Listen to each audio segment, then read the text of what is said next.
You see, my journey on how to make a difference was when I was in my 20s and my assistant, I was a pastor, I started off pastoring. She gave me a Christmas present, I opened it up, and the title, it was a book, and the title of the book was The Greatest Story Ever Told. Now, I loved to read, and I thought, oh my gosh, what a title, The Greatest Story Ever Told. I, with great anticipation, opened up the book, and when I opened up the book, much to my surprise, all the pages were blank. And I looked at her, I said, well, it says The Greatest Story Ever Told. She said, turn to the first page. I turned to the first page, and she had written a note for me. Dear John, your life is before you. You fill these pages with your dreams, with your hopes, with matters of your heart. You write your story and make it the greatest story ever told. I took that book home with me. And the next morning, I wasn't a writer at that time at all. Next morning, I started writing my first book, and this was for me. And the first words on that blank page, the first words I put on that blank page was, I want to make a difference. Because that's exactly what I want to do. I want to make a difference. So as you start to take this Make a Difference journey in our series that we've been doing on vision, and this is the last of the 4, as you start your Make a Difference journey, the first step one is, I want to make a difference. It begins there. It's already in your heart. It was sown in your heart when you were created. I can still remember being in the 4th grade and walking across the campus at a camp meeting. My father was an overseer for about 250 pastors, and he was so greatly loved, and he made such a difference in so many leaders' life. And I would hold his hand, and in the 4th grade, I kind of wanted to go to lunch, and it's only a 3-minute walk across the campus, but for my dad, it was a 30-minute walk. Because he'd stop and pray with people and encourage people and believe in people and love on people. And I would watch people come and just, I could tell how much they adored him and loved him. And I'm in the 4th grade, and I'm saying, when I get older, I want to be just like my dad. I just want to make a difference. I want to add value to people. I just want to make a difference. And when you think about it, when you're making a difference, your spirit is high, your morale is high. You all of a sudden you feel good about yourself and you feel good about others. I wish you could meet my dad. He's still alive. He's 96 and he'll be 97 in November. And he's an incredible man. When my mother died, I'm the middle child, 3 of us children. We went to him and asked him to go to an assisted care place. He was still dry. He was in great shape, but we just wanted to be close to medical help, and they were building one very close to his home, and so he said yes, and so he would go over and visit him while they were building it, and he would say, "Well, I'm going to be here, you know, and I'm going to be here," and he'd go over and visit. Everybody knew him, and so one day we're having lunch. He said, "Dad, John," he said, when they move us in, I'm going to be the first one to move in." I said, "That's nice." I said, "Why do you want to be the first one?" He said, "Well, son, think about it for a moment. There's going to be a bunch of old people there." Never entered his mind that he was old. He said, there's going to be a bunch of old people there. And he said, I want to be the first one moved in. So when they come and they're kind of fearful and anxious about this new place they're going to, I can meet them at the front door and shake their hand and say, my name is Melvin Maxwell, and I'm going to be your neighbor, and it's going to be okay. I'm going to make a difference. I'm going to make a difference at that front door, and he did. And then you know, after he's in a few months, I'm talking to him again. He says, you know, I'm the chaplain now here. I said, that's good. I said, that's good, Dad. I said, how'd you become chaplain? He said, well, there wasn't any. He said, I looked around, there wasn't any chaplain, and so he said, I just raised my hand and made myself chaplain. And he said, I'm the chaplain now. And so here's the chaplain. You know, I'm back up, you know, I'm seeing him all. And he started it. They talked him into letting him start a little church. And they gave him a room there in the assisted care. And he filled the first service up. And so he had a second service, filled that one up. And then he had a night service and filled that up. And I'm having lunch again with him another time. And he said, son, we're packed out. He said, we're packed out. He said, I don't know what we're going to do. We're packed out. He said, I'm looking into satellite right now. I'm looking at satellite. He's 93 and he's looking into satellite. Come on. He's 93.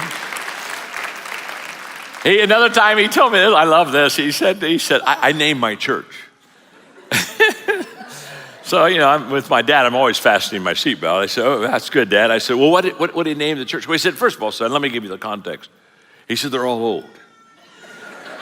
They're old. He said, they're just old people, son. Do you realize how old those people are? They're old.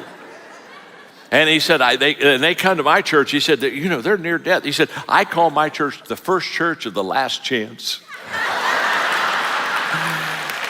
Isn't that good? First church, last chance. Hey, you better get in now. You're going soon, baby. Woo, you're on a fast slide down there. Let's go.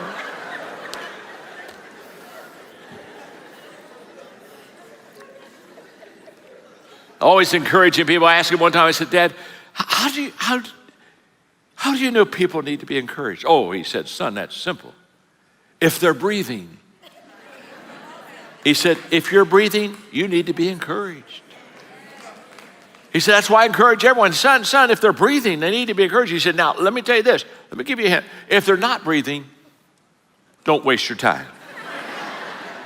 You don't need to encourage them. If they're dead, don't. But if they're living, I want to make a difference. I saw him the other day.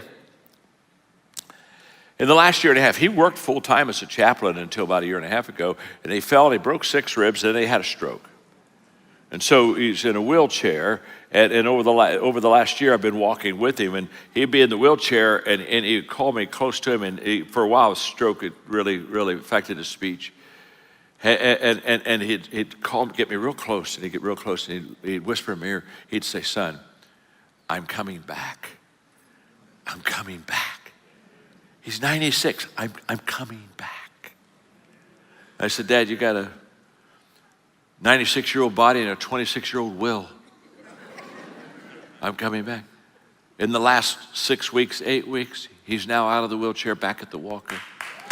And he's, so we're out to lunch the other day, or dinner, and he said, all I really want to eat is ice cream. And so I got him a big thing of ice cream. That big. When you're 96, you can eat anything you want to. Don't let anybody put that stuff on you. Hello. You don't have to do that bird seed anymore. And so he got this big thing of ice cream, and we're just talking. He's just having the time of his life. And he looks at me, he said, son, I've been praying. And God has shown me. Now listen, the greatest opportunities are still before me to help people. He's 96. The greatest opportunities are still before me to help people. I want to make a difference. Step 2, doing something that makes a difference. You take that passion of wanting to make a difference, and then you say, okay, what can I do? What can I do that will really make a difference? And you take that passion and you match it up with your giftedness, your spiritual gift. What is your giftedness that God has given you? Because you see, to find your purpose, your passion will take you there almost all the way, but your strengths, your giftedness, your abilities, it'll take you there all the way, because God created you with your gifts to fulfill that purpose. This is a beautiful thing. And that's what's so beautiful about small groups, because so many times in small groups, that's where you find your gifts, and that's where you find your giftedness, and people begin to talk to you about things that you do that are effective and good. I want to make a difference doing something that makes a difference. But point 3, with people who want to make a difference. You see, one is too small of a number to achieve greatness. I wrote a book called The Laws of Teamwork. And one of the laws of teamwork is the law of Mount Everest. And the law of Mount Everest says, as the challenge escalates, the need for teamwork elevates. In other words, if you're going to climb Mount Everest, you don't do it alone. If I told you I'm leaving here, and I forget the president in Kenya. I'm leaving here, I'm going to go over to Nepal, and I got my shorts and I got my sneakers, and I thought I'd spend the first couple days next week. I think I want to just run up to the top of Mount Everest and plant a flag. Well, you look at each other and say, the man's an idiot. You don't run to the top of Mount Everest. And you don't do it alone. Nobody's ever gone up to the top of the mountain. You see, it's too big of a deal. It's too big of a mountain. It's too hard. You can't get it up there without the help of someone else. You see, now if you want to climb a Texas hill, first you got to find one. You can climb a Texas hill by yourself. Are you with me, huh? You can do a Texas hill, but you can't do Mount Everest. So I love it when people come to me and say, well, I'm a self-made man. And I always look at them and say, oh, I'm so sorry. That's too bad. I say, what do you mean? Well, it's too bad you're self-made, because if you made everything yourself, you ain't made much. No. One's too small of a number. One's too small of a number to achieve greatness. You see, you do it together. That's what's the value of coming together to church and covenant. That's the value of small groups. You get in your were you not blessed with that video of that group, and they're going out there and here's somebody was homeless, and now their small group, they're going to take food to the homeless. And by the way, when they go out and do that in Dallas, they're not only going to take food to the homeless, they're going to encounter Jesus. Oh my. Jesus said, hey, if you feed people, you feed me. Are you with me? If you visit people in prison, you visit me. Come on. If you clothe people, you clothe me. I run to people all the time and I say, well, I'm just trying to get close to Jesus and he seems far away. Well, of course he's far away to you. You ain't doing what you're supposed to do. Go out and start meeting people, loving people, ministering to people, caring for people, sharing people. And the moment that you start doing that, you meet Jesus, because he said, every time you do that, you meet me. So every time I give somebody a hug, I'm hugging Jesus. And you're not close to him, you need to get a life. I want to make a difference, doing something that makes a difference with people. Now, there's got to be the right kind of people, with people who want to make a difference. You got to be careful, because there's a bunch of people, they're not doing anything. You understand that? They're not the ones you hang around with. You want to hang around with people who want to make a difference. In the beginning, I just thought I would do it with people, so I tried to get people together, and some of the people I got together, they didn't want to do anything. Have you ever met anybody like that? It's awful hard to hit the ball and drag Charlie, hit the ball and drag Charlie, hit the ball and drag Charlie, hit the ball and drag Charlie. After a while, don't you just want to hit Charlie?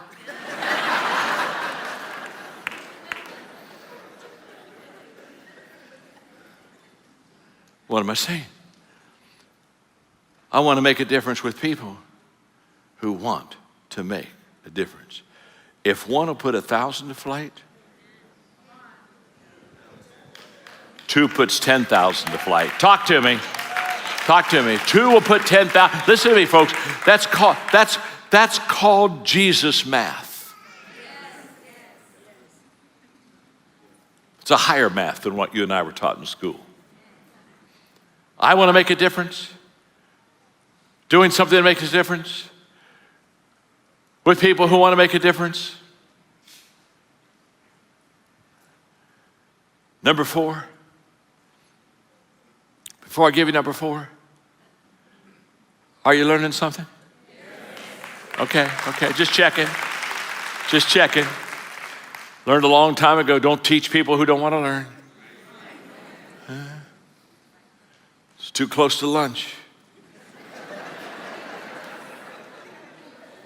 By the way, whenever you're listening to a speaker and it's about this time and you think they're going to go on and on and on, and you're a little worried and you're getting a little hungry, and you're thinking, does he realize what time it is?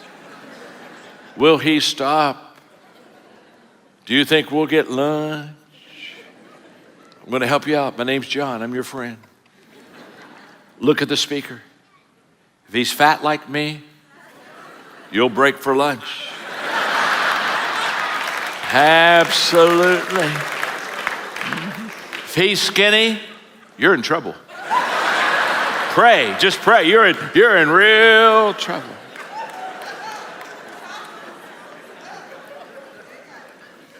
I want to make a difference with people, doing something. Now, at a time. Number 4, at a time when it makes a difference. Wow. And the time is now. Make every day your masterpiece. The secret of your success, the secret of my success is determined by what we do daily. And we've missed this all the time. I wrote a book called Today Matters. And the reason I wrote the book Today Matters is because today matters. We over-exaggerate yesterday. We just think we were amazing yesterday. We weren't. Just trust me. Of course, when you're my age, 71, you don't need to worry about it. You forget. The other day I was in a car and Margaret looked at me and said, John, we're forgetting everything. I said, we kind of are, aren't we? She said, let's do a plan. I said, what's your plan? She said, you remember who we are, and I'll remember where we're going. Hey, it's working. It's really working. You got to divide it up a little bit. You got to divide it up. We over-exaggerate yesterday. Hey, we overestimate tomorrow. Oh, yeah, tomorrow. I'll get to that tomorrow. Oh, yeah, I'll do that. Tomorrow. By the way, good intentions are worthless. Worthless, folks. When are you going to fall out of love with good intentions? They're worthless. Good intentions are worthless unless they lead to good actions. Nobody ever had their life changed by somebody hoping, thinking. Good intentions are not enough.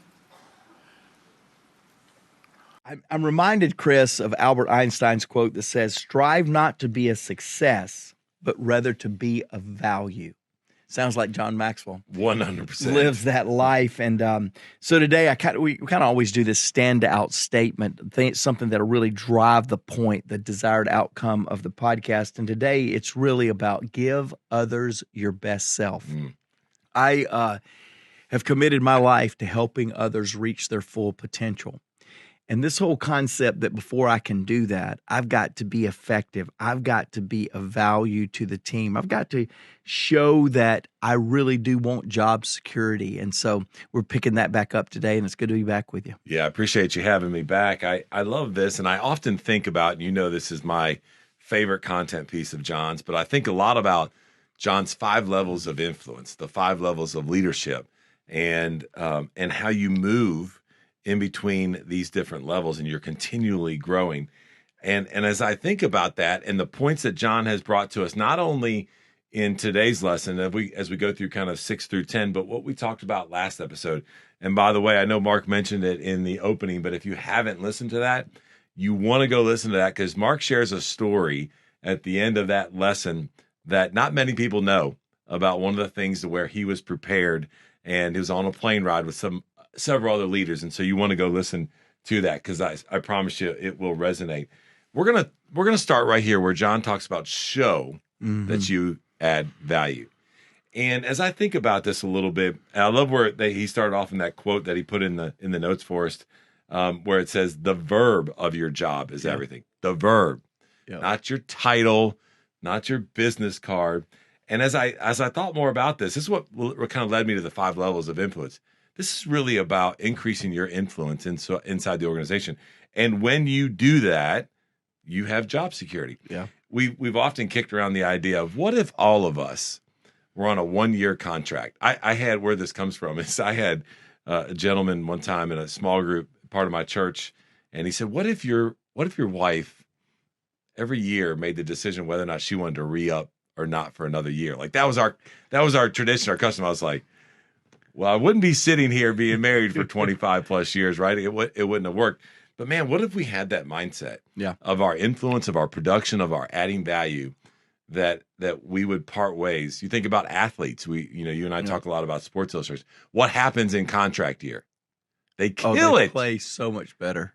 So are we, in thinking about job security, really going after that? And I know that you've seen that. I know that you take that approach in what we're doing. But talk a little bit about John's point there and what resonates with you most as a leader. Well, I wrote down 2 questions. I will challenge our podcast family with these 2 questions. And it's this. It's very directed to you.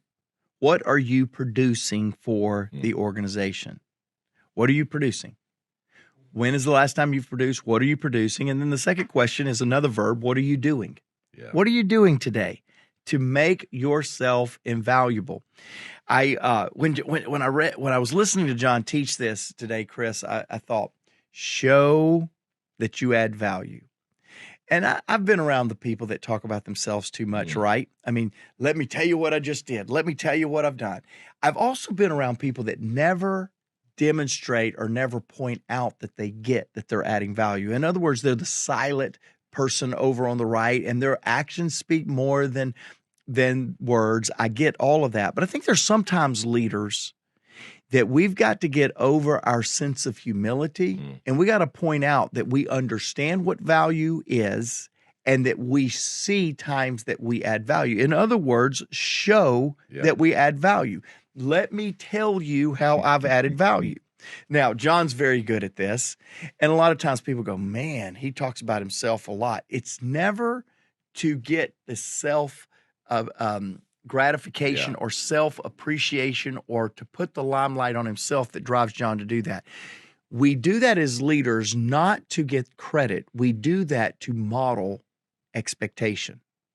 And I have found that sometimes as a leader, the temptation to just do it and not let anybody notice it, and I'm speaking directly to you because this is truly you, we do it and we don't do it for credit. We do because it's the right thing. But by not establishing credit, we don't get it modeled in our team. We always go, why can't my team do what I'm doing? It's because they may not be observant to what you're doing. So I've had to sometimes go, hey, team, let me tell you this. I have taken on this sacrifice. Now, I didn't tell them that for them to feel sorry for me. In fact, sometimes I can remember doing that, and the sacrifice was not that great. It was kind of laughable that I had to mention it.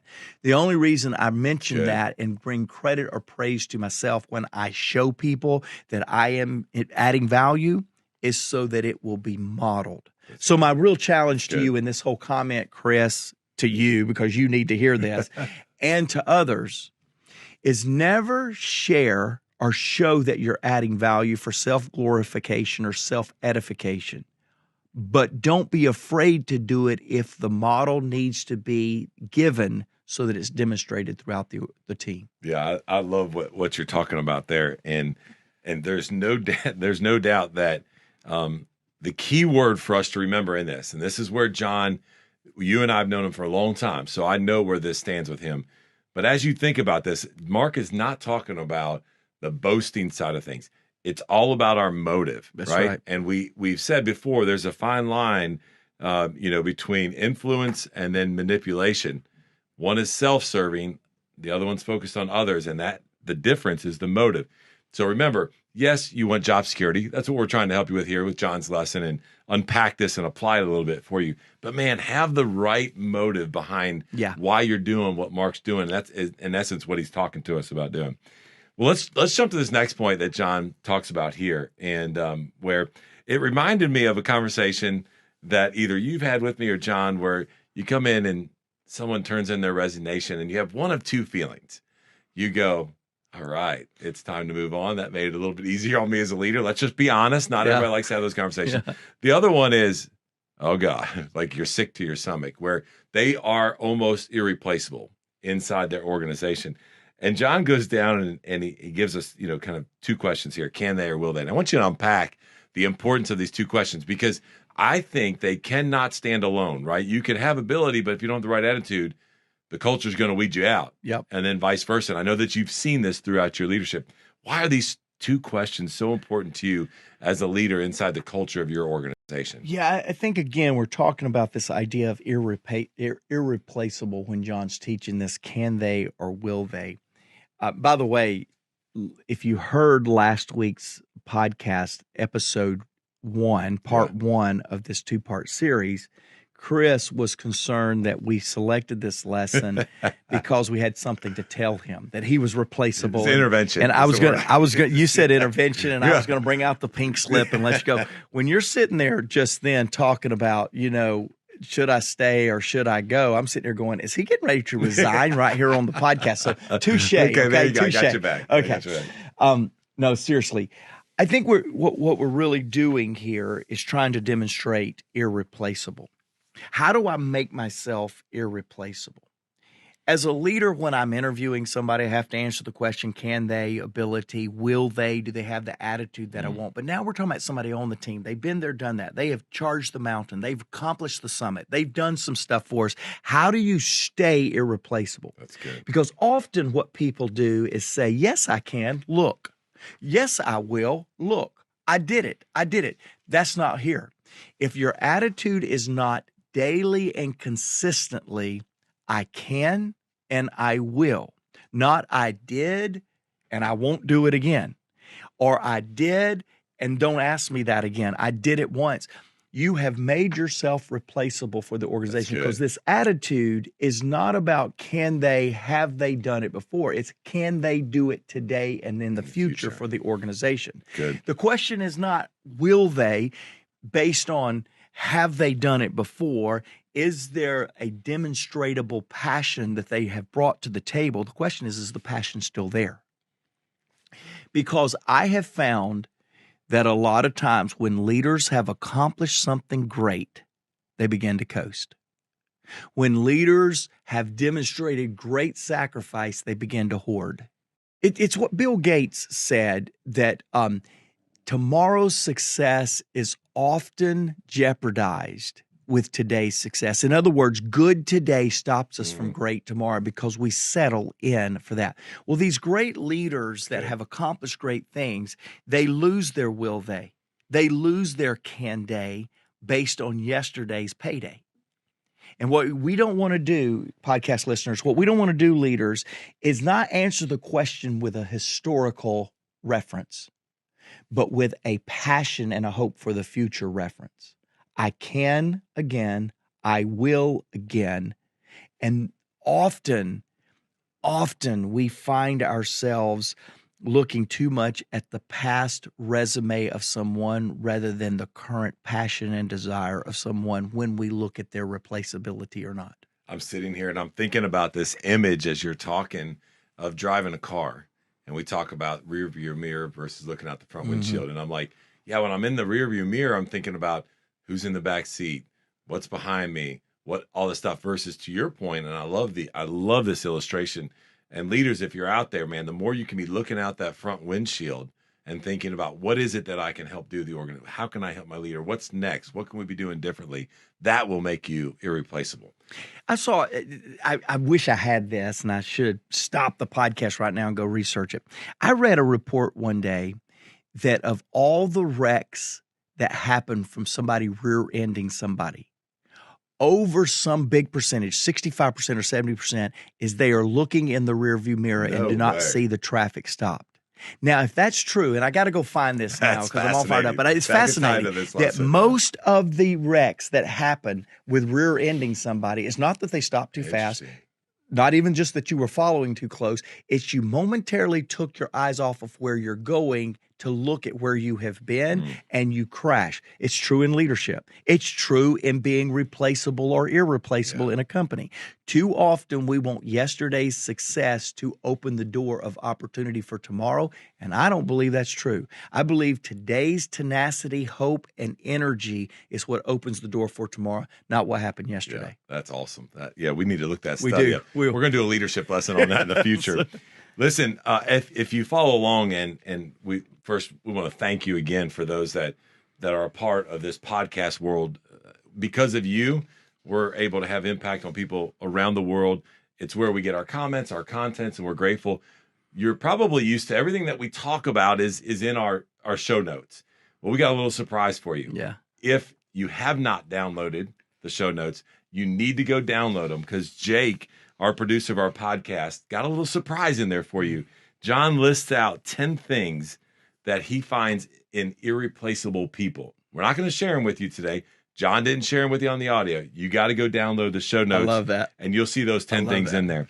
We're looking every day now on Minute with Maxwell at the 16 laws of communication. This is law number 10, the law of simplicity, which basically says communicators take something complicated and make it simple. I often tell people, although I have an education, I'm a communicator, not an educator. What do I mean by that? Educators take something simple, make it complicated. They just do. If you can understand it, they're not too happy about it. And communicators take something complicated and make it simple. And when I teach, I try to do what I say. When I use the phrase, I try to put the cookies on the lower shelf so that everybody can reach them, everybody can touch them, and everybody can obviously eat them. So in the law of simplicity, I basically talk about keep your lesson, keep your message simple. I say things like, get to the point before people start asking, what's the point? Wow. I talk about repetition. Say it again and again and again and again. I talk about the fact that if you can't explain it simply, you probably don't understand it. I was being interviewed, and the person that was interviewing me, I was talking about one of my new books that had been released, and I kind of had the feeling that he really didn't care for me too much. But one of the things he said in the interview was, he said, John, he said, I've read your books and they're very simple. And I said, well, yeah, they are. And he said, why are your books so simple? I said, well, I just want people to understand them and apply them to their life. And as he kept pressing me on simplicity, I finally said, well, my books are simple as far as to understand, but it takes effort and energy and action to apply those laws. And that's exactly what happens. When I get up to speak, I ask myself two questions. What do I want the people to know? What do I want the people to do? Those two questions. What I want them to know is all about simplicity in explaining and teaching things. What do I want them to do? I want them to know and understand the content in such a way that they can go out and they can apply it to their life. Less is more. That's the law of simplicity. Well, today's topic is titled An Intentional Leader's Guide to Influence. And if you want to become someone who can positively influence other people, you really need to develop qualities around that, qualities of integrity, and then live them out every day. And make sure, the way that you are leading, the way that you are talking is how you're living that out. And the key here is those don't happen by accident. They're learned. You may have an intrinsic, maybe some core to some of those competences or qualities, but you really got to live them out and you got to develop them. And in order to do that, it takes intentionality. And so, Perry, just talk to us a little bit about the title today and where we're going on this content. Yeah, so we have a piece of content based on a book that John wrote some years ago called Developing the Leader Within You. And of course, we believe leadership is influence, nothing more, nothing less. So you're really developing the influence that you have with others. I was doing on a group call around this topic of developing the leader within you, and noticed that the idea of what is influence, how do you gain it, how do people see you as a person of influence? How does that happen? And it really is this word intentional. There are intentional things we need to do.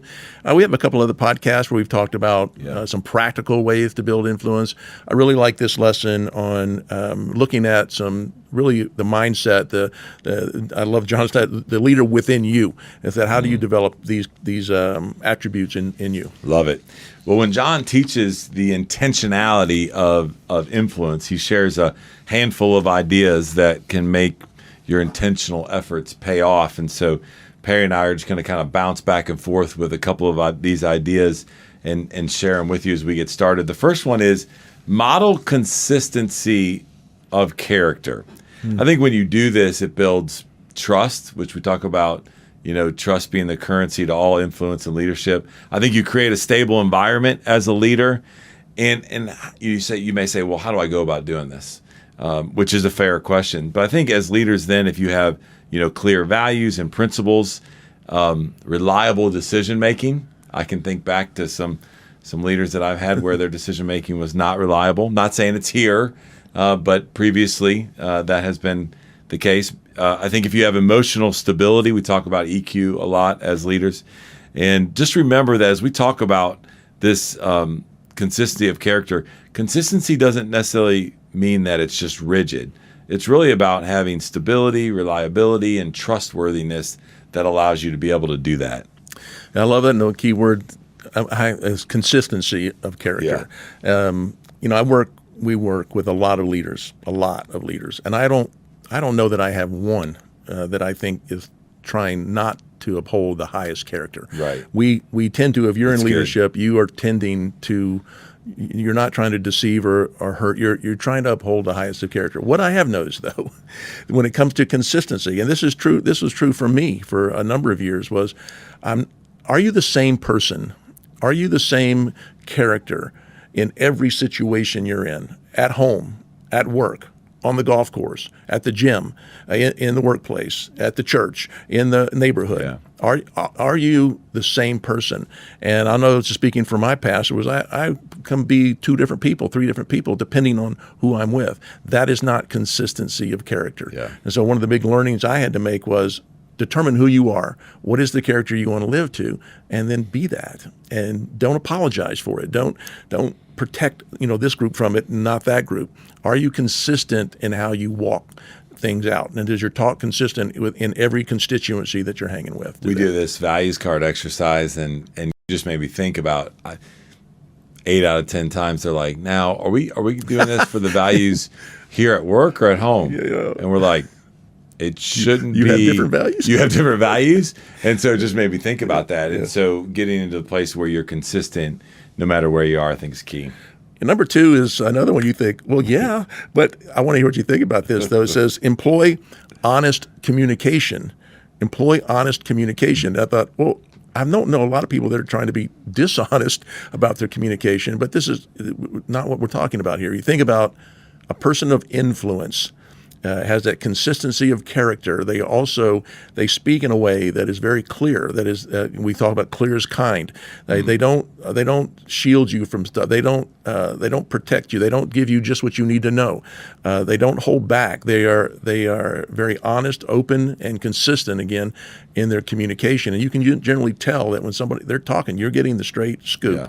There's nothing you have to read between the lines. You don't have to figure out what do they mean, no innuendo, those types of things. It is developing an honesty of my communication, direct. I think different levels of leadership, at times as leaders, you will have communication that you can't share at the moment. However, if that's the case, be honest about that, right? Like to your point, they can sense that. You and I can sense it. Everybody that's listening can sense it when someone's communicating to them and they're like, I don't think I'm getting the whole story. Like there's something behind there. And so I love that as being the next one that you brought up. Well, the third one is value transparency. Speaking of communication, feeding right off what you just talked about, man, be open and honest with your communication. Encourage feedback both ways. Be transparent with what you're thinking. Allow your team and those that you influence to do the same thing. Address mistakes and failures. I put this one down there because everybody knows when you make a mistake and there's failures. It's okay to be transparent about it and encourage that in your team and lead by example by doing that. In order for you to really kind of get to this valuing transparency, it is an ongoing effort that requires commitment to be able to do it, because naturally I think we as human beings in our flesh don't necessarily want to do this, right? We want to look all buttoned up and look my best. Thinking about, maybe in the past, walking out of my house as a kid, my mom's like, now everybody put your smiles on. We don't talk about what just happened inside the house, right?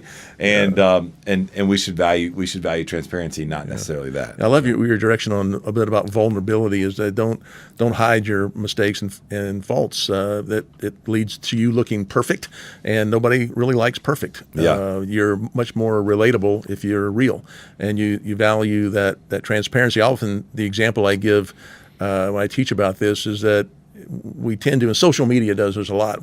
You're seeing the Perry front stage act, and there's a curtain drawn behind me, and all you can see is what I want you to see. The transparency of my life is I open the curtain, and you see the backstage act, which can be a little bit disastrous, chaotic, out of control sometimes.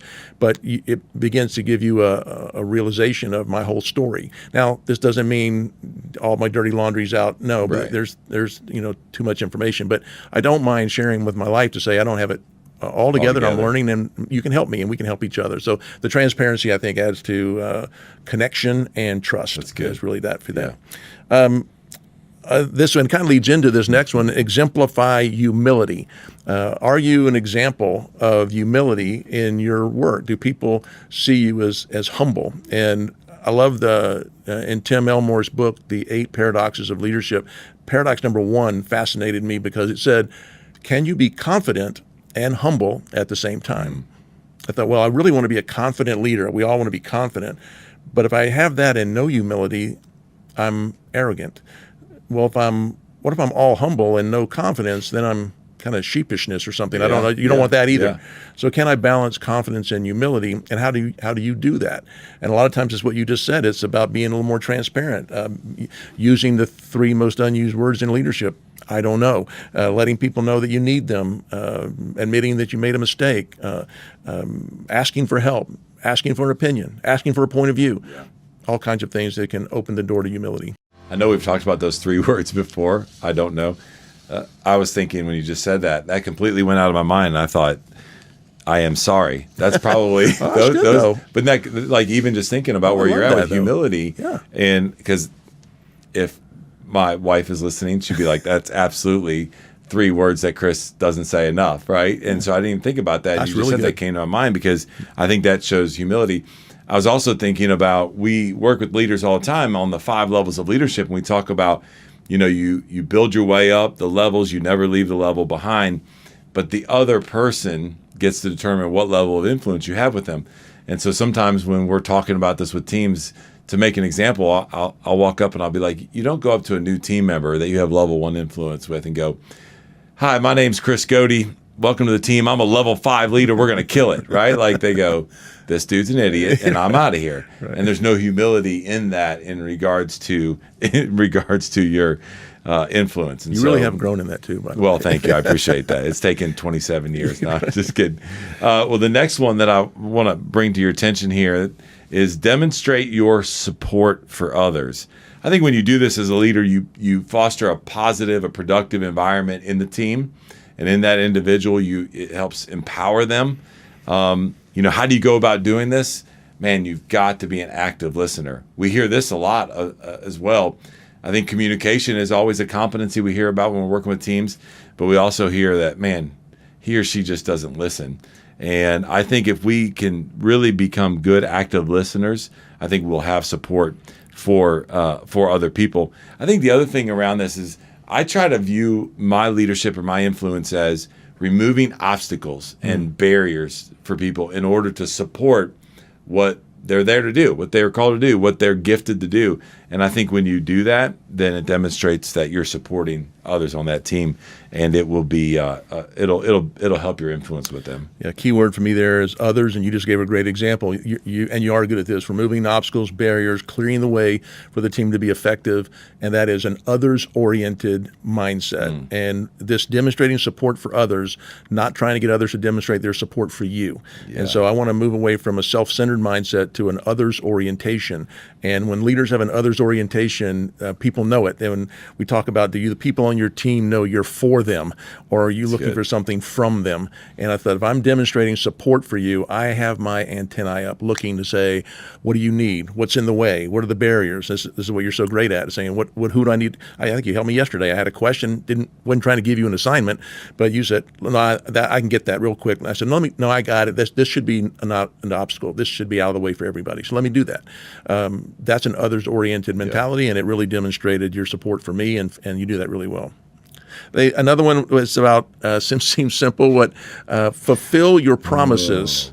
But and I'm going to tell you what I've learned about this recently was it's generally not the big, hairy, audacious promise that you say, I'm going to, like you just did yesterday, let me get that out of your way for you. It would have been easy for you to, I'll do that later. It's so simple, so easy.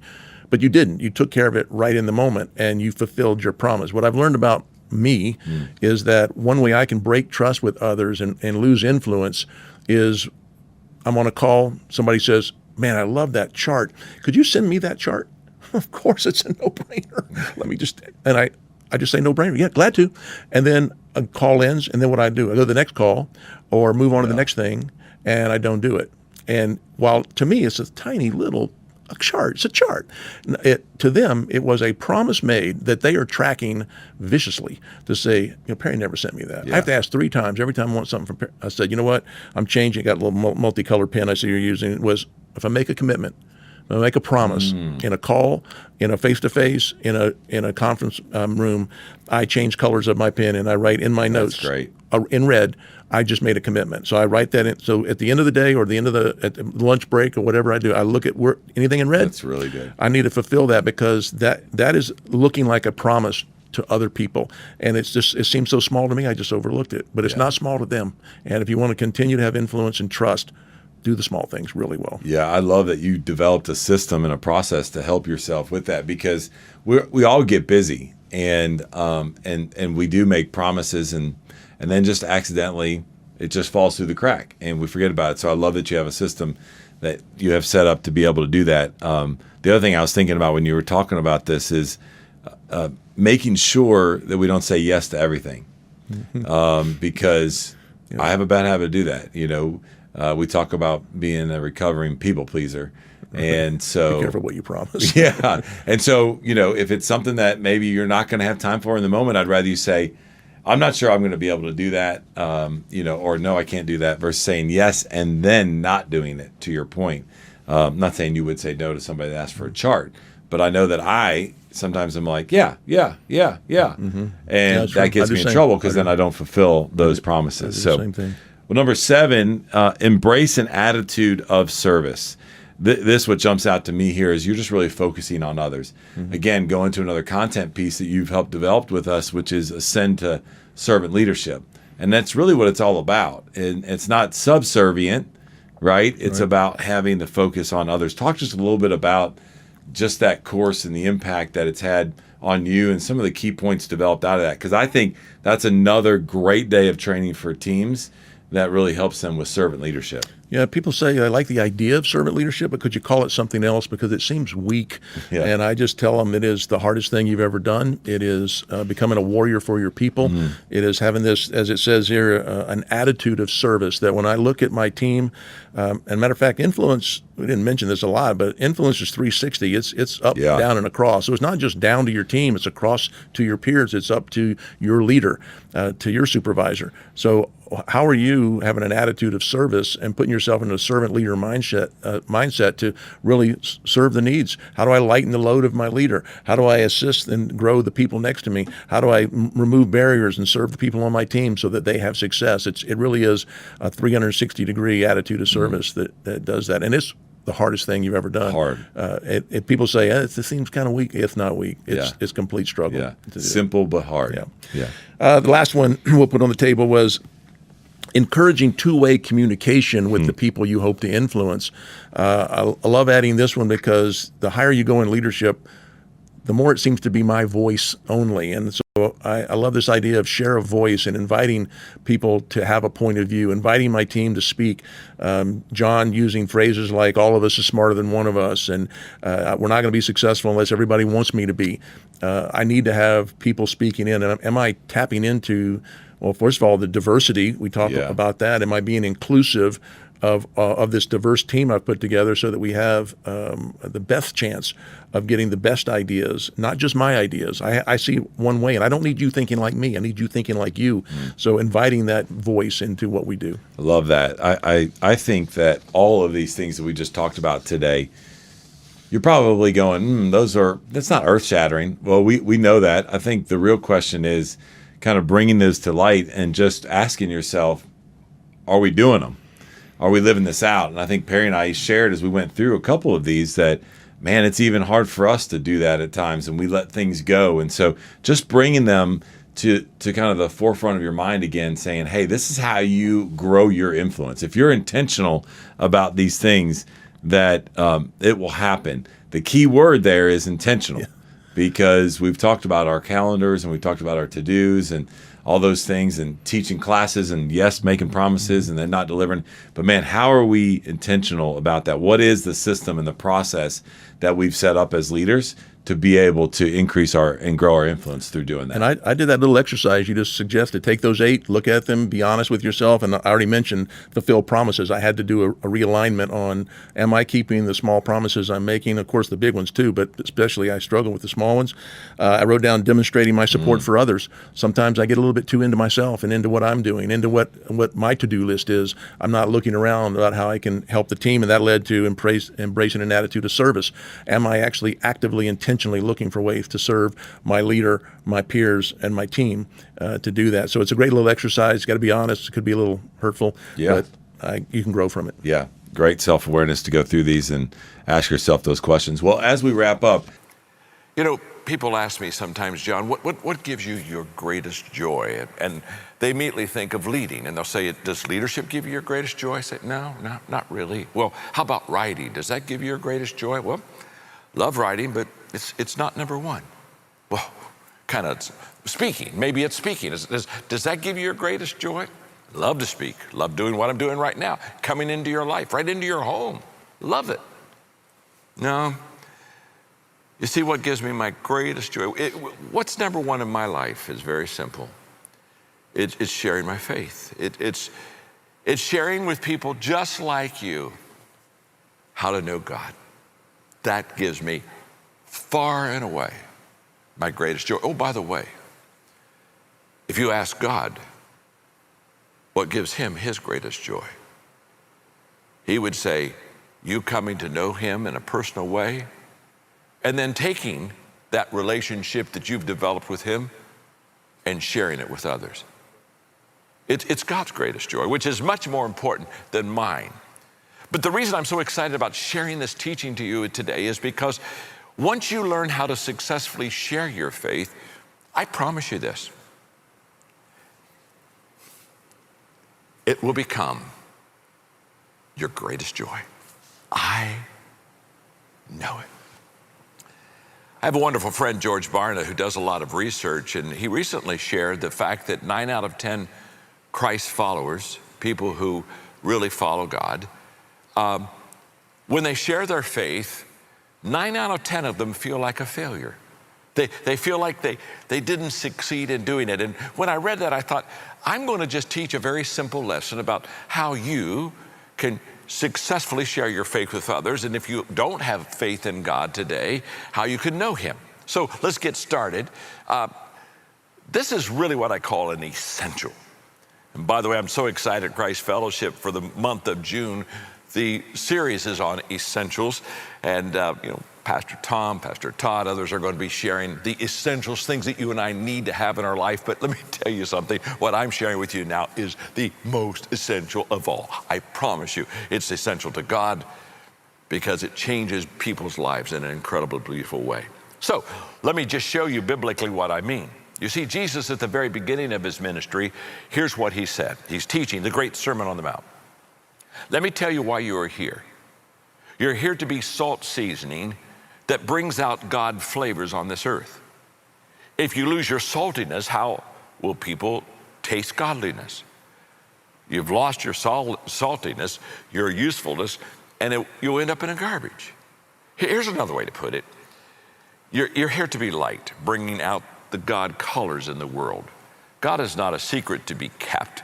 We're going public with this, as public as a city on a hill. And if I make you light bearers, you don't think I'm going to hide you under a bucket, do you? I'm putting you on a light stand. Now that I put you there on a hilltop, on a light stand, shine. Keep open house. Be generous with your lives. By opening up to others, you'll prompt people to open up with God, this generous Father in heaven. At the beginning of his ministry, Jesus basically said this: be attractive, show your faith. Salt makes things better, light makes things brighter. Be attractive, be an example, visualize your faith for others. At the end of our Lord's ministry, he comes back to the same theme of our faith. He's now in his last moments with his disciples, and here's what he says. Jesus, undeterred, went right ahead and gave his charge, God authorized and commanded me to commission you, us, you and me. Now, what does he commission us to do? Go out and train everyone you meet, far and near, in this way of life, this Christian way of life, marking them by baptism in the threefold name, Father, Son, and Holy Spirit. Then instruct them in the practice of all that I've commanded you. And here's a great promise. He said, I'll be with you as you do this day after day, right up until the end of the age. The account that Mark gives, I'm just going to bring this in real quickly. Jesus said, go into the world, go everywhere, and announce the message of God's good news to one and to all. Whoever believes and is baptized is saved, and whoever refuses to believe is damned. Now, when I'm speaking to a large crowd, I wiggle this and my water falls over. When I'm speaking to two people, I wiggle this, the water falls over. There are some things that just never change, even if COVID-19 is here with us, okay? So I'm going to pick up my water and I'm going to keep teaching, because in the end of Jesus' ministry, what's powerful is this. At the beginning, he said, show your faith, be salt and light, be an example. Here he says, I want you to be active. I want you to share your faith. He said, I want you to show it in your life, but I want you to share it in your words. What did he say? He said, go and train. Who? Everyone you meet. Go everywhere and announce the message of God's good news to one and to all. So what is God's desire for you and me? It's very simple. For us to show our faith and for us to share our faith. So here I'm going to share with you how to do this. And by the word, I'm going to use the word intentionally with all 5 of my statements, because you and I have to do this intentionally. This doesn't happen automatically. This doesn't happen by accident. You and I have to purpose in our heart to be salt and light, to show and share our faith. Number 1, intentionally value people and love them unconditionally. And by the way, you tell that a person values people by the fact they love them unconditionally. The moment I put conditions on my love, now I'm putting conditions on my value of who you are. And if I want to be like Jesus, as you go through the Gospels, you find that he continually valued people. In fact, they came to him one day and they asked him this question. A religion scholar asked him this. Teacher, which command in God's law is the most important? And Jesus said, love the Lord your God with all of your passion, your prayer, your intelligence. This is the most important and the first on any list. But there's a second one that you set alongside of it. Love others as well as you love yourselves. These 2 commands are pegs, everything in God's law, and the prophets hang from them. I have a wonderful friend, Tom Arrington. And one day he gave me one of my favorite gifts of all. When I wear French cuffs, I love the cufflinks. And he gave me a wonderful set of cufflinks, silver, and on one it says love God, and the other it says love people. And I looked at him and I thanked him for that incredible gift. And when I wear it, it reminds me again that this is what Jesus says. Jesus says basically value people. Love God, love people. And you can't separate them. If you love God, you really truly will love people. Sometimes if you don't know God, I think it's hard to maybe love them. But the point being, love God, love people. God so loved the world. He so loved you, he so loved me, that he gave his only son to come into this world. That's how much he loves us. So intentionally value people. Number 2, intentionally enter their world. Jesus said, I want you to go to everyone and I want you to go everywhere. This is the most important part of the message, so I don't want you to miss it. You are the connecting link between others and God. You are the connecting link. Don't miss this. In the Gospels, for example, there were 40 times that Jesus came to people and touched them and their lives were changed. There are 40 times in the Gospels. And now here's what I want you not to miss. 34% of the time, 34 times, which is 85% of the time, okay? 34 out of 40 times, either the people brought Jesus to the person that needed him, or they brought the person that needed Jesus to Jesus. In other words, 85% of the time in the Gospels, when Jesus interacted and changed a life, it was because someone was the connecting link between that person who needed God and God himself. This is amazing. When you look into Luke chapter 15, it's known as the chapter that talks about the lost coin, the lost sheep, and the lost son. When you look into this chapter, the lost coin, the coin was lost, but it didn't even know it. This represents by far the most people. They don't even know they're supposed to have a relationship with God. They're lost, but they don't know it. Now, the sheep was lost and knew it, but didn't know how to find the shepherd. This is the second class of people. When you go out and enter their world, you'll find that there are people who are lost. They don't even know they're lost. There are people who are lost. They know they're lost, but they don't know what to do about the fact that they're lost. And then there was the son, the prodigal son, who was lost, but he knew what to do. He knew that he needed to get back to his father's house. You see, when you and I enter into their world, we make a discovery, and the discovery is that most people are like the coin and they're like the sheep. In other words, they need me to connect them to Jesus. They need you to connect them to Jesus. In fact, in 1 Corinthians 9, Paul said, I entered their world and tried to experience things from their point of view. Paul said, it was so important for me to show people that I valued them, that I entered their world and I listened to them. I spent time with them because I wanted to see their perspective. I wanted to see where they were about God and why they didn't have a relationship with God. And I wanted to know them better so that I could serve them better, add value to them better, and share my faith better with them.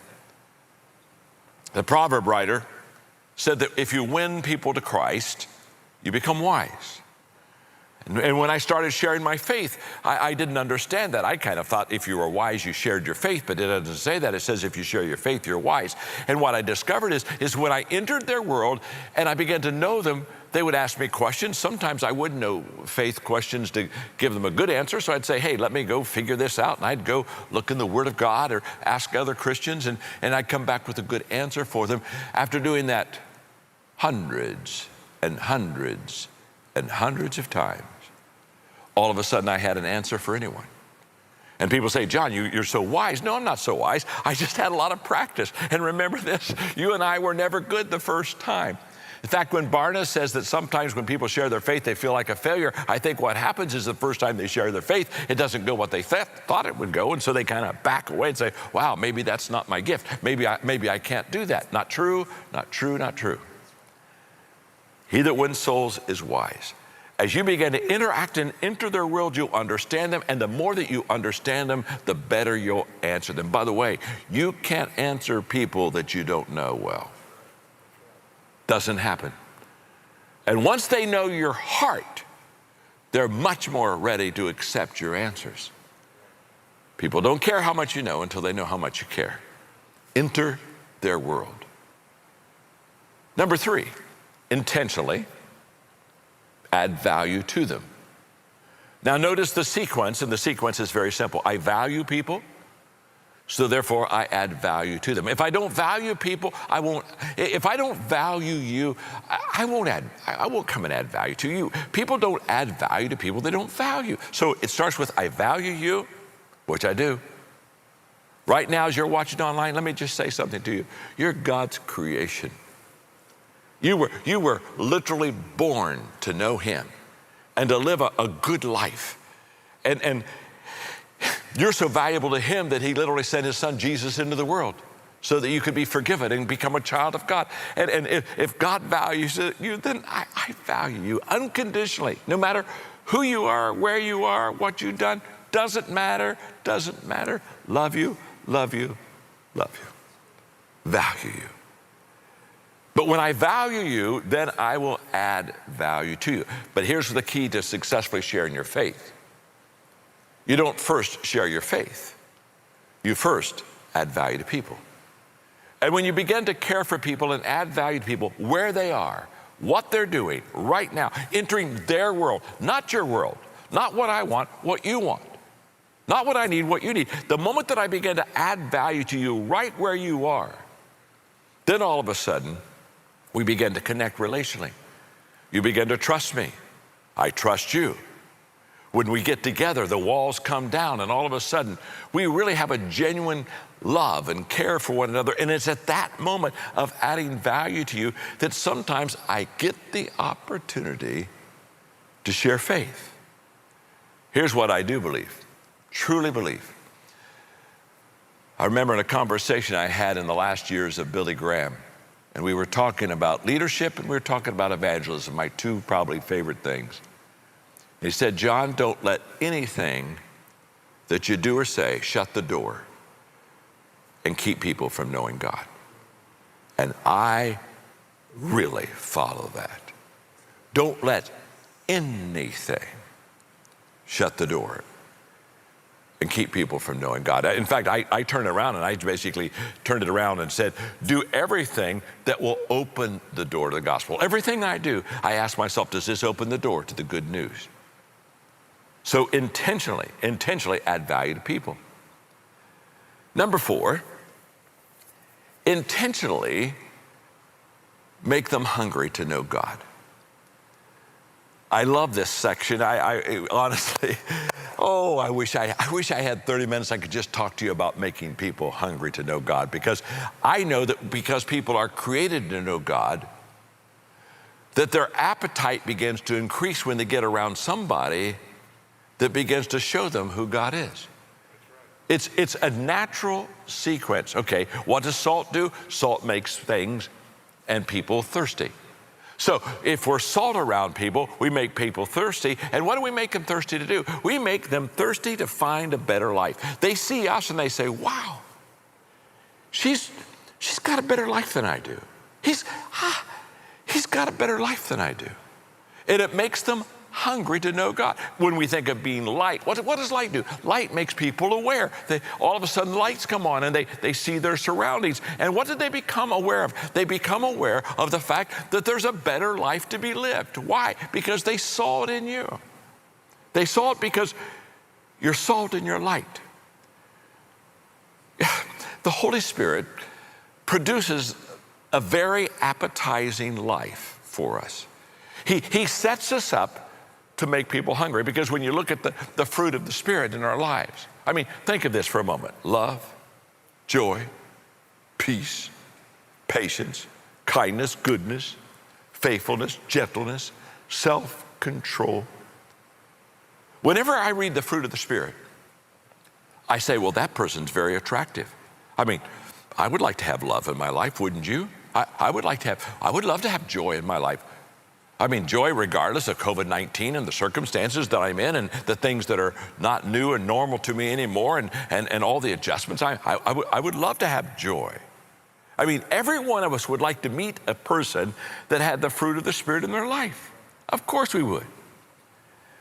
Now, this is very exciting to me, because during the most difficult times that people have to go through, that's when they get the most hungry to know God. And I'm here to tell you, for Christ Fellowship Church and churches all over America and around the world, this is harvest time. This is harvest time because we've had to make adjustments. I mean, hey, I've got 2 people in the auditorium, 2 of the pastors, the founding, the lead pastor, and then I've got you, but I've got you and you're in your home. I'm talking to you right where you are. You see, the church has had to, quote, leave the building. This is good. This is healthy, because now this gets me to where you are. This now causes me to think, since I can't, quote, bring you to church, how can I bring Christ to you? And that's the key. The key is, how do I introduce you to your faith?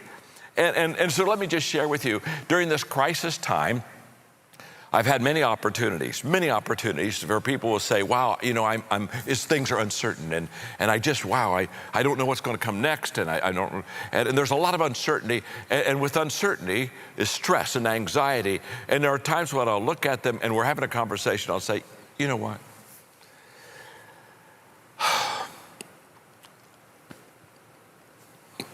I wish you had my peace right now. They'll say, what do you mean? Well, what I mean is I just wish you had my peace. Well, I don't understand that. Well, you see, I'm a person of faith. And so during a very difficult time like COVID-19, people that are so worried about the outward situations, I have a peace that God gives me. In fact, he said, let me tell you something, John. The world can't give you this peace. And let me tell you something else. The world can't take it away. In other words, he said, COVID-19 can't take away your peace. And to be honest with you, as I'm talking to you right now, I wish I could come right into your home. I wish I could sit in the chair beside you. I wish I could share with you the fact that you can have a relationship with God. Trust me on this.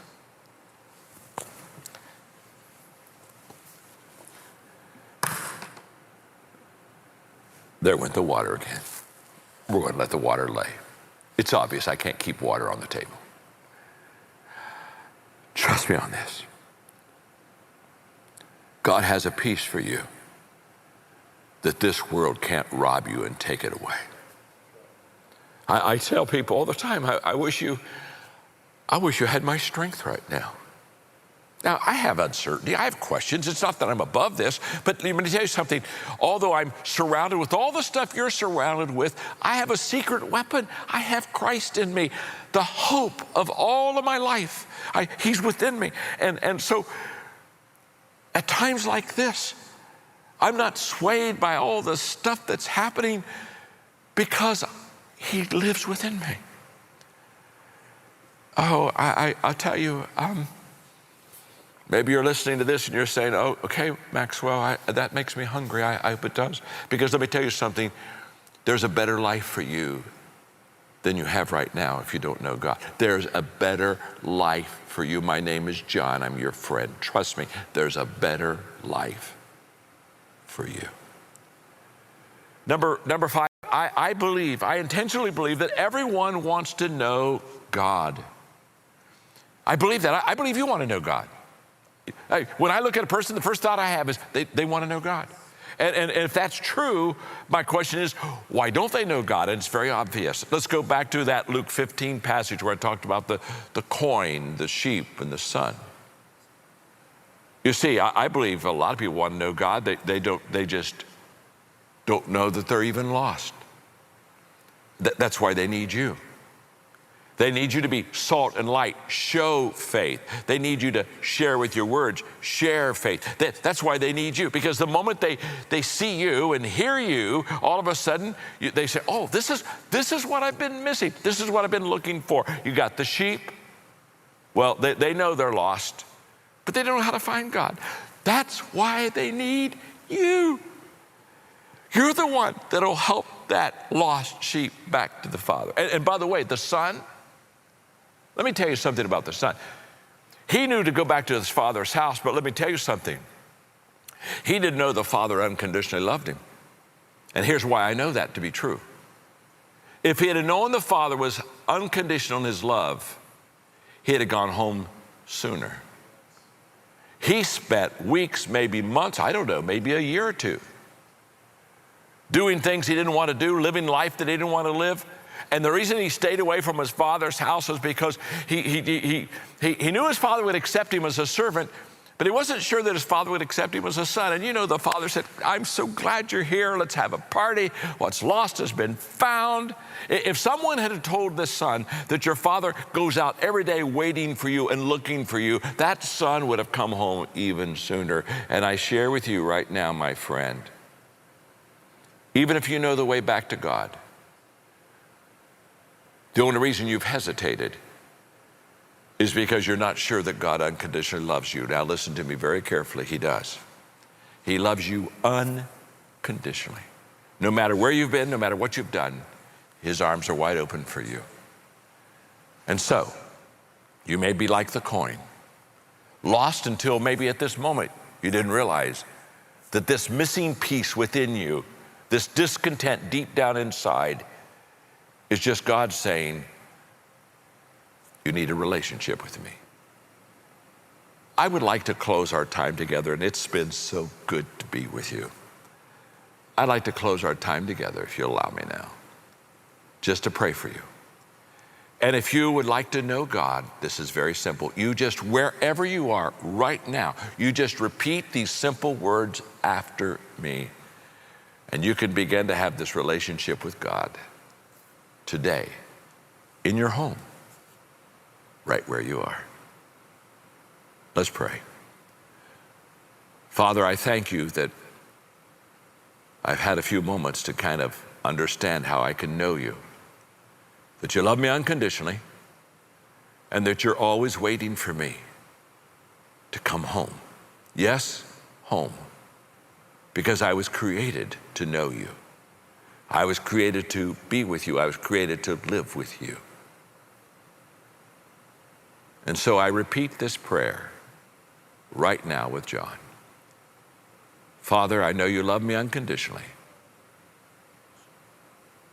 and I want to come home. I confess my sins to you. I'm sorry. I want a new life, and I want that life today. I want to start now my relationship with you. And so I open my heart, and I ask you to come into my life as my Savior, as my friend. Amen. That was the most important decision you've ever made, and that's what makes God happy. Our word today is powerful, and that's not a descriptor, that's the actual word, powerful.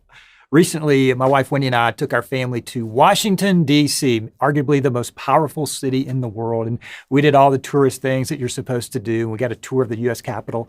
And I remember turning to my family and going, can't you just feel the power here? Because you've got political parties vying for power. You have politicians and leaders vying for power, all grabbing for power. And ironically, they're doing that in a city named for someone who gave up his power, George Washington. You probably know the story that George Washington decided, as you well know, he decided not to become king, and he relinquished his power. And when word got to King George III, the King of England, when he heard that George Washington was going to release his power, he was rumored to have said this: if George Washington actually does this, he'll be the greatest man in the world. What a statement that is. And what he was talking about, I think what he was describing, is that it's really counterintuitive for someone who has so much power to relinquish it. But what George Washington was showing is that he was actually so powerful as an individual leader that he wasn't willing to allow power to corrupt his character and his heart and his soul, because he knew at some point in every leader's story, you have to relinquish power and not hold on to it, not hoard it for yourself. That's what great leaders do. They leverage their power for the sake of others, and at some point they release it and relinquish it. And when a leader does that, that's powerful. Now, I know what you're thinking. You're thinking, Jeff, I'm not George Washington. I'm not going to lead something that big. I'm certainly not going to lead something that big either. But you have a role of power in your variety of roles in your life. In fact, let me close with giving you one. That maybe you've never thought of this as a powerful role, but you, in probably some level today, you are going to exhibit power as a customer. You're going to go into a restaurant, maybe a coffee shop, you're going to do business with someone, and you are the customer, and you have power. In that moment, you have an opportunity to release and leverage your power. Yes, the business wants to serve you well, but what if you serve the business by beginning the conversation with the person who comes up to your table, takes your coffee order, whatever it may be? What if you pause and say, hey, thank you for being here. Thank you for working here. Thank you for serving me. Do you know what you do in that moment? You take your power as a customer and you leverage it for their good to encourage them. And when you do that, you become a powerful voice in that person's life. Because what you're doing is you're encouraging them. And encouragement is never small when you're on the receiving end of it. So in whatever role that you might have as a leader today, look for ways to relinquish and release and leverage your power, not for your sake, but for the sake of those around you. I'm sitting here today with Tracy, and Tracy, I thought about a quote from Patrick Emmington. He said, "It's the greatest folly to talk of motivating anybody. The real key is to help others unlock and direct their deepest motivators." And as I'm listening to John today, I thought, how true is it that if you'll just listen to this as that student we talk about, man, there's really some good stuff here on how to motivate yourself and then motivate those around us. And I agree. And what I think is so cute, let's bookend it. I'll start at the end and come back to the beginning. When John says go from hype to habit. Yes. I thought it was so cute, the story that he started out talking about himself as a fourth grader, and how amazing that when he saw the big boys, as he called them, out on the court. I would think that most kids, now I've had 6 kids, and I would say that most kids, including myself, would see the people out on the court and would practice being called out onto the court by the microphone and to the crowd cheering. And what he saw, even as a fourth grader, was that he needed to, that was the hype. The being interviewed or called out onto the court. It's not interviewed. What is it? Being introduced out onto the court. And what he saw was that he didn't need to practice being introduced onto the court. Even as a young boy, he saw that it wasn't about the hype he needed to practice.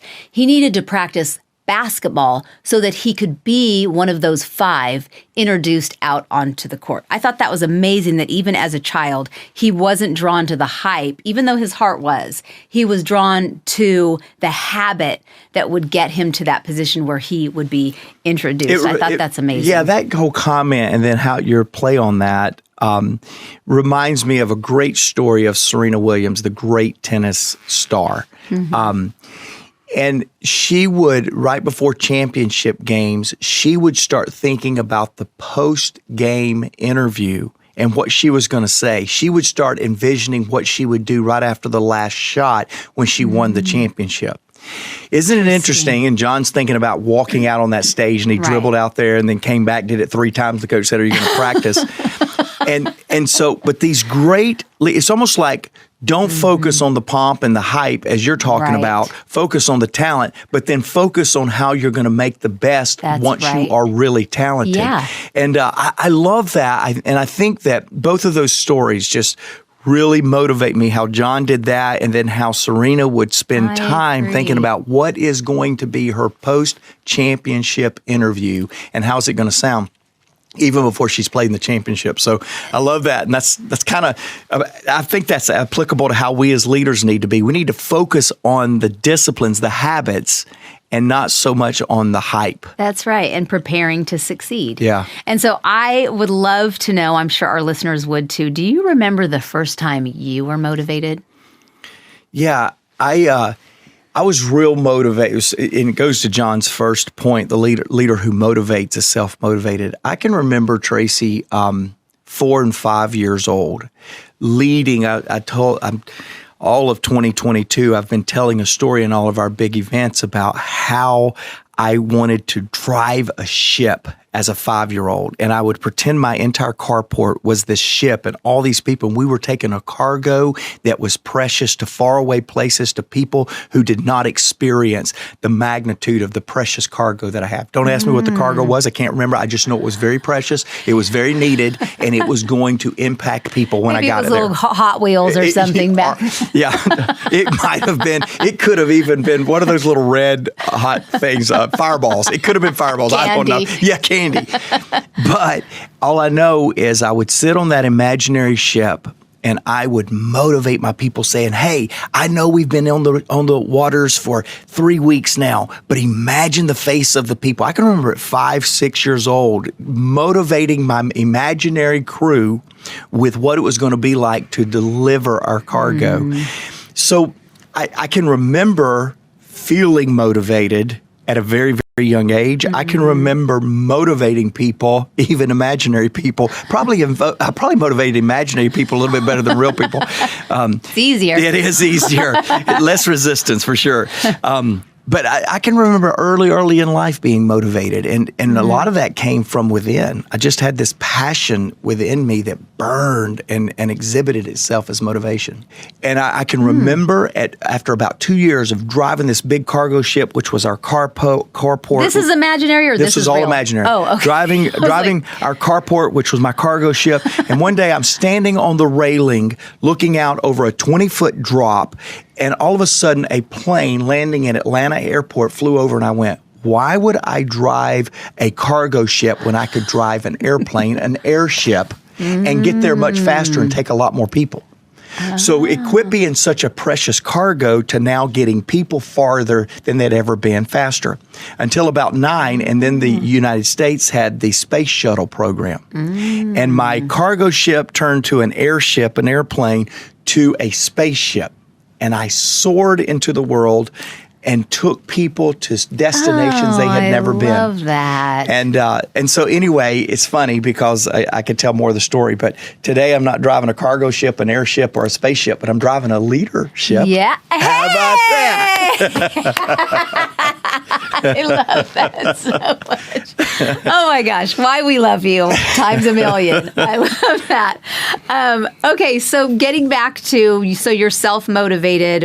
That's the goal. John talks about the leader who motivates is self-motivated. But then he talked about something that we should motivate someone with the right motives. Yeah. And so can you do a little bit of motivating right here to our audience?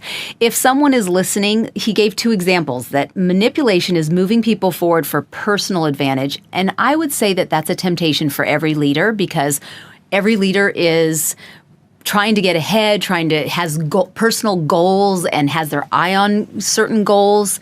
But then he says motivation is moving people forward for mutual advantage. So let's say someone is in our audience, and I'm certain that this has to be, if we're getting real with ourselves, as leaders should be. And they might have heard John say that, and there was that little bit of, in their spirit of, like, it is kind of one-sided.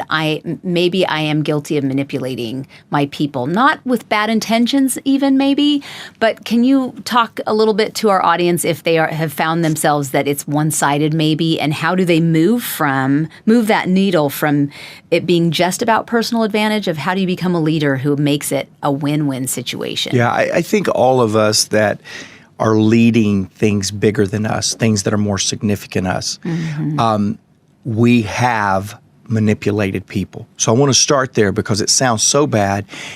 But I want to tell you this, if you're asking the question, how can I not manipulate people? How can I make sure that I'm motivating people? You don't have a manipulation problem, you have a passion problem, and you don't have people around you that can speak into your blind spots. Because all of us that are leading will at times get so focused on our agenda, on our mission, on the thing that is so important to us, that without even knowing it, without being intentional about it, we will begin to manipulate people to get to the accomplishment of our vision and mission. So start there. There's a chance, those of you that are leading big things, leading teams, there's a chance that you might be manipulating right now. I'm not challenged with the fact that people manipulate. I'm challenged with the people that manipulate ongoing, consistent, and don't have checks and balances in their life. So I don't want to manipulate people. I hope I never do, but I do. Because the agenda sometimes becomes so important that I got to get there that I don't slow down and motivate. Now let me explain motivation. When John says motivation is moving people for mutual advantage, the only way I can know what mutual advantage is with questions. Right. Now, John goes right after that, motivational questions in his lesson, but stop right here. Manipulation, we all have a strong temptation to manipulate people at certain times when we got to get to the goal. We've got to get to the summit. But the way that you motivate people is you have to ask questions. You have to sit down and ask, what is motivating to you? Right. And let me tell you how you know you are being tempted to motivate or to manipulate rather than motivate. When you're doing a lot more talking rather than asking questions. How does that make you feel, Tracy, that we're going to go chase this agenda, that we're going to go get 100,000 people in the growth app? How does that make you feel? Oh, it feels good. It feels good. Sometimes I got to slow down and say, why does it make you feel good, Tracy? Well, I know that answer for you, I think. Let me try it for a moment. You are so passionate about women that are great moms and great leaders and have a passion for the world to embrace both expressions. You're passionate about it. And you want people that are passionate about family and people that have enough significance to be passionate about the family that they are significant in other areas too. So when I feel like I am over motivating you for my agenda, I slow down and say, Tracy, you do remember that on the personal growth app, you're going to be able to talk to more people about making relationships important in their life. And all of a sudden, I watch those lights turn back on in your eyes. Right. I watch you lean forward again and say, this is what I want my life to be about. Too many leaders that are casting too much vision, they cross the line between motivating people to mutual passions, mutual accomplishments, to manipulating people to their passion and their accomplishments. And so for me, as a leader that is very passionate, we just talked about that with my 5-year-old self, I've got to slow down and ask questions to make sure that people are getting motivated at their passion and desire level, not my passion and desire level. It really is coming back to the relationship. It is. Which I love to always connect back to. It's knowing your people. It's you know that about me. You're able to say those things because you know that about me, and you also can know that I can lose motivation as somebody who you are leading into a new place because I can get distracted by other things in life, and it's connecting back of where we're going to the heart of what really matters to me and what matters to the people. And I know somebody needs to hear that because you can start to feel, and maybe you feel this way sometimes, that the people that you're leading and trying to motivate get distracted easily. And so it's a matter of connecting back because life is busy, life has hardships, life can distract our people. And when we're trying to motivate them, we need to make sure that we are connecting to the things that, through those questions that really matter to them. Well, so recently sitting in the studio today is Jared Cagle. He's recently been named our Executive Vice President of Content Development. Yay! And so he texted me earlier this week at the podcast recording, and he said, Mark, I'm living my best life. He said, I just experienced a day that I could have only dreamt would have happened in my life. It was a perfect day. It had all these components. In fact, he was telling us a little bit about some of the components before we started recording. Here's my point. When you are motivating people and you're getting their best, an agenda of the leader can be accomplished, but it is much more gratifying as a leader to know that it's being accomplished on, in this case, Jared's terms rather than my terms. And I've left too many meetings, Tracy, and John Maxwell would say, hey, how was the meeting? I go, man, it was great. How do you know it was great? Because I really delivered my message. And he went, that's what made the meeting great? You got the message off your chest?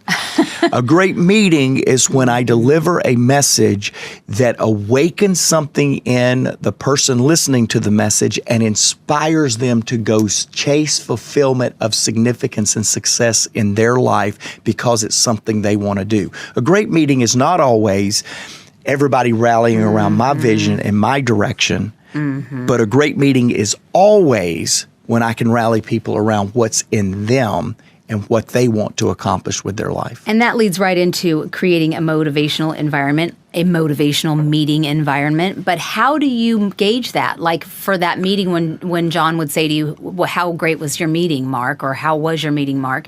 How do you gauge if they were sparked, if the people sitting in your meeting were sparked, if they were motivated by what you were saying and connecting with that? How do you gauge that?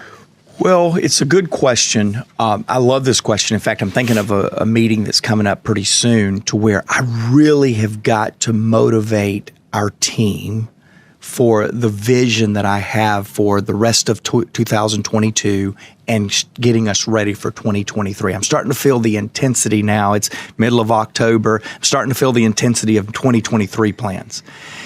And I've really got to motivate our team. What I've asked them to do, I just shot a video this morning before I came into this to record with you. I asked them to consider, I gave them an example of what success looked like from an event that we did with the vision we had for the event and for the organization. I said, here is the model of perfect scenario. Give them a picture of what success looks like. Then I asked them and I said, I want you to come ready to this next meeting with clarity on how you can learn from this picture perfect example that I've just given you and apply that to some areas that you are already connected with the vision, or areas in your organization that you're part of the organization that you need to connect to the vision. Find what's going well, or find something that we really need to work on. I think oftentimes we ask people, why aren't you motivated? But we don't give them a picture of what motivation or inspiration looks like. I think you've got to give a good model